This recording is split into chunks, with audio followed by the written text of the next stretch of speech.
apenas mental, quanto um granulado no mel, quanto um ondulado no sal. Mel de urânio, sal de rádio, qualquer coisa quase ideal. Cântico dos cânticos, quântico dos quânticos, cântico dos cânticos, quântico dos quânticos.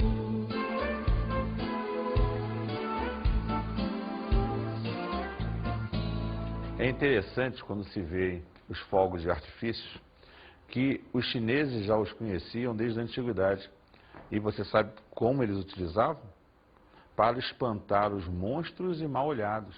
Então eles estouravam no início do ano novo chinês para que os monstros e as coisas ruins não se aproximassem, fossem embora. E como é que funcionam esses fogos de artifício? Basicamente, eles utilizam a ideia da eletrosfera atômica, aonde dentro dessa eletrosfera você tem distribuído elétrons. Esses elétrons giram o tempo todo com uma certa quantidade de energia que vai ser fundamental para a gente. Quando esses elétrons recebem uma quantidade maior de energia, por conta da queima da pólvora, eles se excitam e saltam para regiões mais externas. Sendo assim, como essa energia que eles absorveram não é deles, eles a devolvem. Ao devolver, eles a emitem num certo comprimento de onda. E dependendo desse comprimento de onda, você tem a detecção de uma cor diferente. O mundo que nós vamos entrar hoje é o mundo atômico, especificamente olhando a eletrosfera desses átomos. Esta, então, é a razão de ser dessa aula, a eletrosfera. A eletrosfera é a parte do átomo que circunda o núcleo. Nela estão os elétrons. E vamos ver esse texto a seguir, que elucida melhor essa ideia da eletrosfera e dos fogos de artifício e dessa passagem de elétrons, que é muito importante você perceber que, ao passar para uma camada mais externa, ele sempre absorve energia. Ao voltar, ele libera essa energia. Vamos lá. Todos os compostos, quando aquecidos, emitem luz radiante, segundo o modelo de quantização de energia criado por Bohr, que implica na absorção ou emissão de energia pelos elétrons de acordo com o salto de uma órbita para outra. Quando salta de uma órbita mais distante do núcleo, com menor energia, para uma mais próxima do núcleo, com maior energia, há a emissão de luz, radiação eletromagnética. E quando ocorre o inverso, há a absorção dessa radiação. Já a cor da luz emitida depende dos átomos cujos elétrons foram excitados. Essa é a essência dos fogos de artifício, já conhecidos pelos chineses há séculos. É a excitação de diferentes átomos que emitem luz de frequências diferentes. Observe, então, que o texto complementa as ideias que nós colocamos anteriormente. Só para fechar essa ideia aí, vamos observar o esquema a seguir. Ele mostra para você alguns dos principais cátions e ânions, substâncias formadas e utilizadas nos fogos de artifício. E ele vai demonstrar para você a cor emitida quando os elétrons dessas estruturas saltam e retornam às suas camadas originais. Observe você nesse esquema que o sódio, quando emite um comprimento de onda em torno de 589 nanômetros, libera a cor amarela.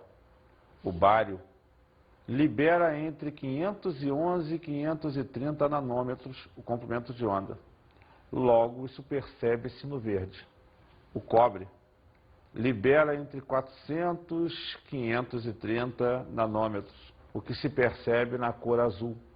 O cromo libera de 600 a 650 nanômetros, o que você percebe em vermelho. O estrôncio libera entre 600 e 615 nanômetros, o que caracteriza o vermelho. E o cálcio entre 590 e 610 nanômetros, o que caracteriza o laranja. O que eu quis te mostrar com essas ideias iniciais?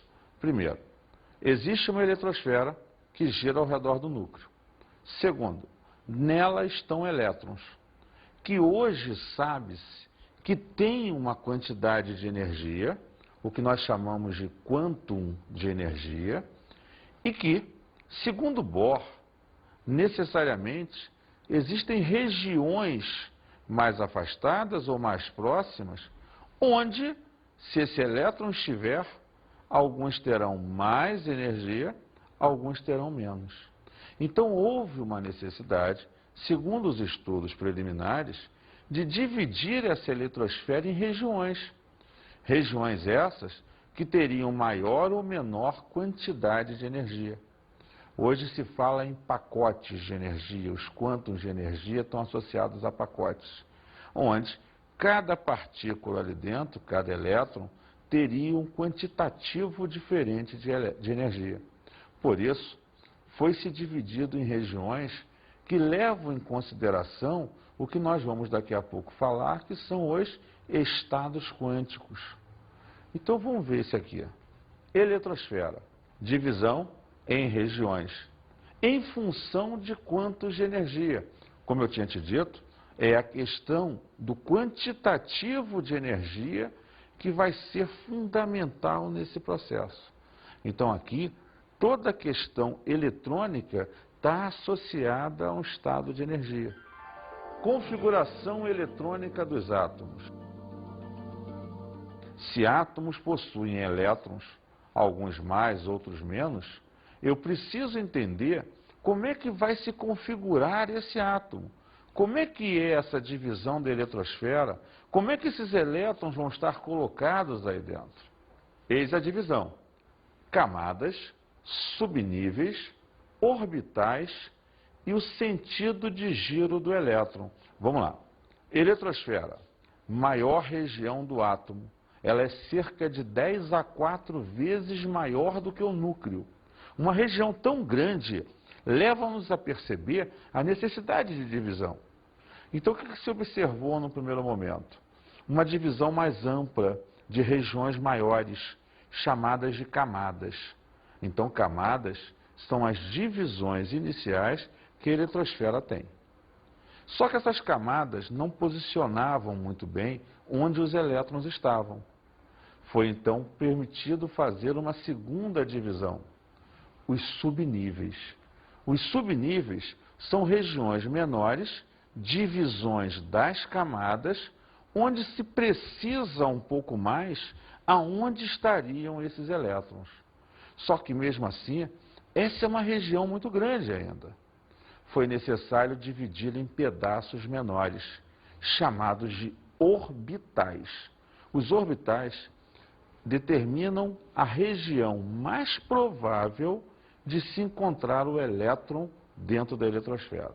Se ele está em algum lugar, é dentro dos orbitais, que mais para frente vamos caracterizar por alguns quadradinhos, apenas para efeito de demonstrar posições relativas dos elétrons. Só que mesmo assim, alguns cientistas perceberam que cada orbital desse podia ter no máximo 2 elétrons. Só que veja só, elétrons têm cargas negativas. Se elétrons têm cargas negativas, e dentro de uma região pequena, eles girassem no mesmo sentido, tenderiam a se aproximar, o que causaria uma repulsão muito grande. Como a questão dos orbitais é a convivência, percebeu-se, através de alguns cientistas, que os elétrons ali dentro teriam que girar em sentidos contrários, para que pudessem se manter dentro desse orbital. Então, 4 informações ou regiões foram tiradas no saber. A eletrosfera, então, foi dividida em camadas, subdividida em subníveis, redividida em orbitais, e dentro desses orbitais tem-se que perceber em que sentido giram os elétrons. Só que esse conjunto de informações precisava ser codificado. E você vai perceber ao longo da nossa aula a codificação que foi criada. Números quânticos ou estados de energia. Como eu te falei agora, enlaçando o que a gente veio desenvolvendo, elétrons têm energia, alguns mais, outros menos, dependendo da região onde estejam. O átomo foi dividido em regiões, e eu preciso então associar essas ideias. Cada região vai determinar um quantitativo de energia, o que a gente vai gerar chamando de estados quânticos. Como podemos observar, os números quânticos vão representar justamente as 4 informações ditas antes. Eu vou ter um número quântico que vai representar o nível, eu vou ter um número quântico que vai representar o subnível, eu vou ter um número quântico para representar o orbital e um último número quântico para determinar o spin. O spin, do inglês to spin, significa girar. É a informação que determina o sentido em que os elétrons giram. Estado quântico, número quântico. Como foi dito, é a associação de um número que passará a representar a informação energética do elétron, o chamado estado quântico do mesmo. Estado quântico, nível. Ele é representado pelo número quântico principal, letrinha N caracterizando esse valor. Estado quântico, subnível.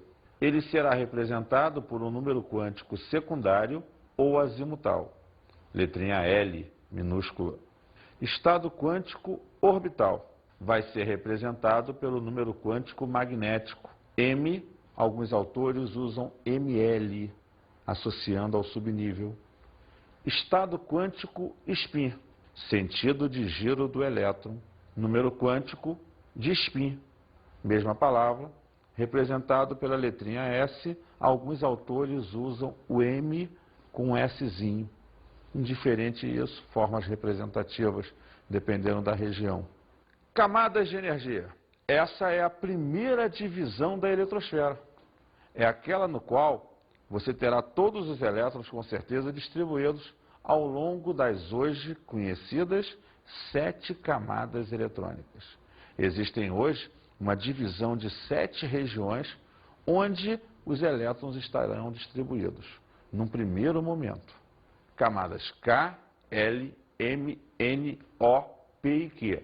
Como camadas são regiões, elas têm um tamanho. Esse tamanho, maior ou menor, vai caracterizar que elas tenham um maior número ou um menor número de elétrons. A camada K apresenta no máximo 2 elétrons. A camada L, no máximo 8. A camada M, no máximo 18. A camada N, 32. A O, 32. A P, 18. E a Q, 8. Sim, alguns autores mais antigos, e a ciência acreditava nisso, você tinha ali uma camada que tinha no máximo 2 elétrons nessa região. Porém, hoje, com a descoberta de novos elementos,